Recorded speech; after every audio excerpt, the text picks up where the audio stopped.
Friends, good morning. Uh, I decided to do a little series on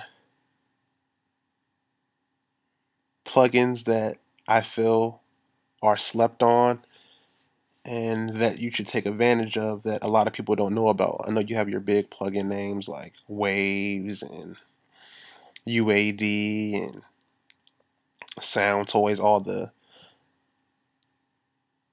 plugins that's been around forever that everybody knows that feel like they're automatic go-to plugins and you need them for your plugin suite, which you do, but it's a lot of cheap and not so glamorized plugins that really do the job. And this is one of them. This is D16 Decimort. It's made by the D16 group.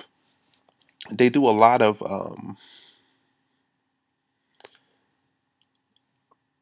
what I want to say. They do a lot of analog modeling plugins, excuse me, and they're really dope. And Decimort is marketed as a high quality bit crusher, but it's so much more than that. Getting right into it, you have your preamp knob right here, your output volume, your dry and wet. How much you want to, if you don't want to use that much of the effect, you can pull back on it. If you want to use all of the effect, you can turn it all the way to the right to make it wet. I'm just explaining it because some people don't know what dry and wet is, and that's what it does. It's sort of like a volume knob for the effect. How much of the effect you want to add and how much you don't want to. You have a decimator, which is the actual bit crusher, and you have a filter section, and you have it for left and right. And the dope thing about this plugin is you can, if you're using it in stereo, you can fine tune and tweak left and right independently if you choose so. So getting under the hood of it, you go to the browser section and you'll have classic boxes, linked channels, and unlinked channels.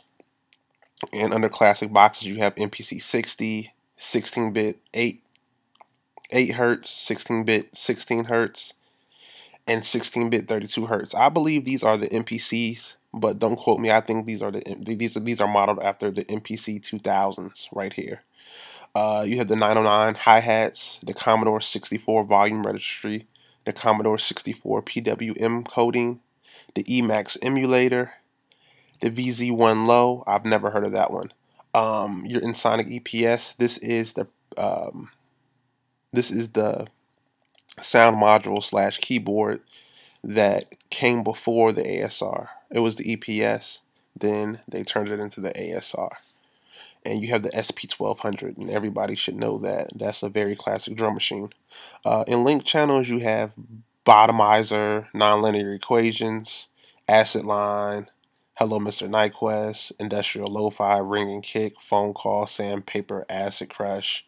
Unlinked channels, you'll have Translead 1, Translead 2, Psycon Widening, One Wish Left Professor, Distant Crush, No So Distant Pass, Independent Bands, and a Stereo Widener.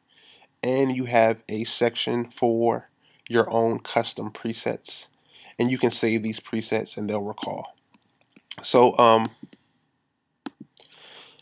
I'll go ahead and play my composition without Decimort on it. Then I'll show you the color that this plugin can add to your mix.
Alright, so that's what I have before D16 Decimort, and it doesn't sound half bad, but it's kind of lacking the glue and the umph that I usually like to achieve while I'm mixing.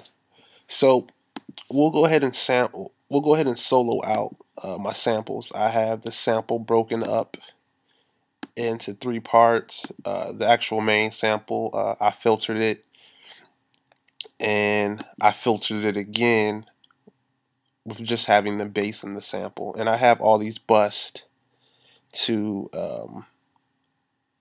one track, to an auxiliary track, so I can put the effect on one. So we'll go ahead and open up D16. I don't know why I say incompatible, but it works. I don't know. Okay, so here it is with the MPC 60 preset on it.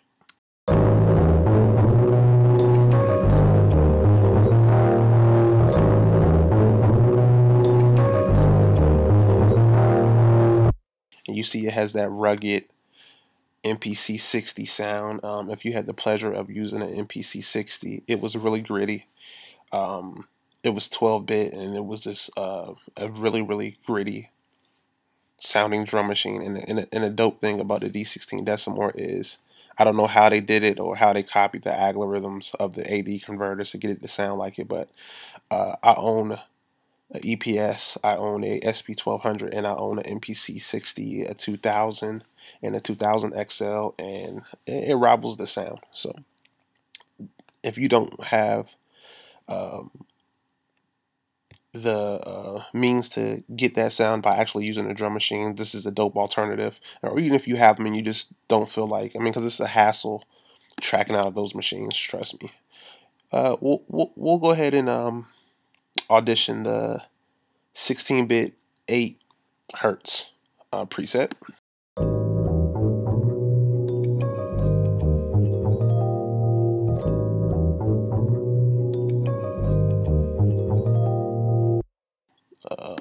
This is the 16-bit, 16 hertz. It'll sound a little bit cleaner.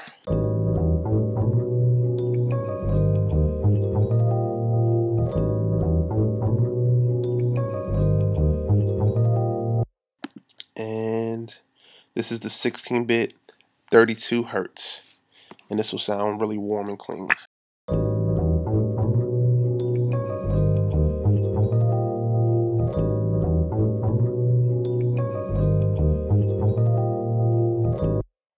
Okay, so we'll go ahead and leave it with the 16-bit 32 hertz on the samples, and we'll go ahead and audition the rest of them on the drums. Now, go ahead and solo out my drum break, and this is what we have without it on it.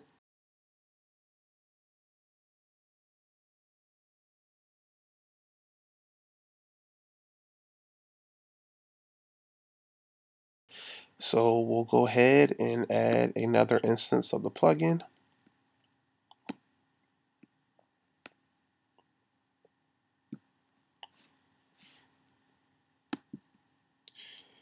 And we'll start it off at 909 hi-hats. I know this probably won't sound good for a drum break, but just so you guys can hear it.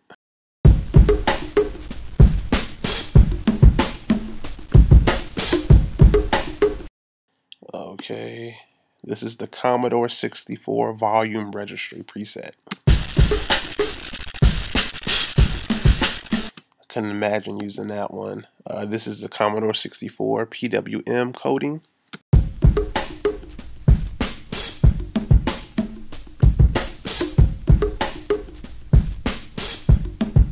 That doesn't sound half bad. If I were to use that, I would tuck that in under another drum break, the emulator.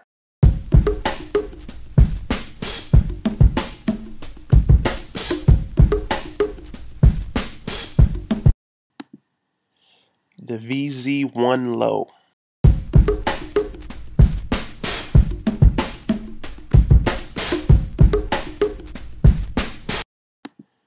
And this is the EPS.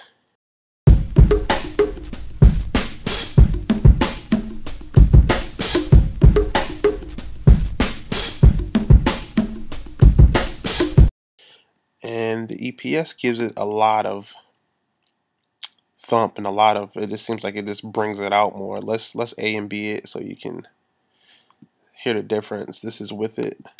Without it, excuse me. This is without it.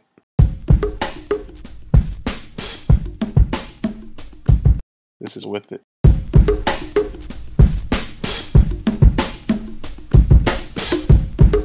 This adds instant thump. I'm gonna go ahead and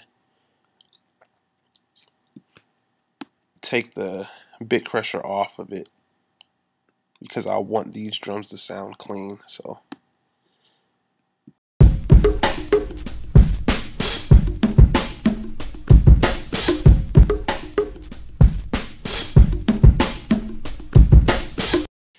and we'll go ahead and leave that on the drums. And I have all my drums bust to that same track, so all the drums will get that effect too. So like I said, this was just a quick run through of the plugin. This is one of the tools I use, and this is how I use it.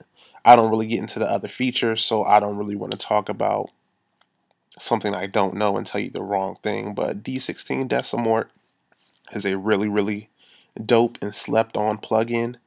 Like I said, it models a lot of the vintage drum machines we dream about owning or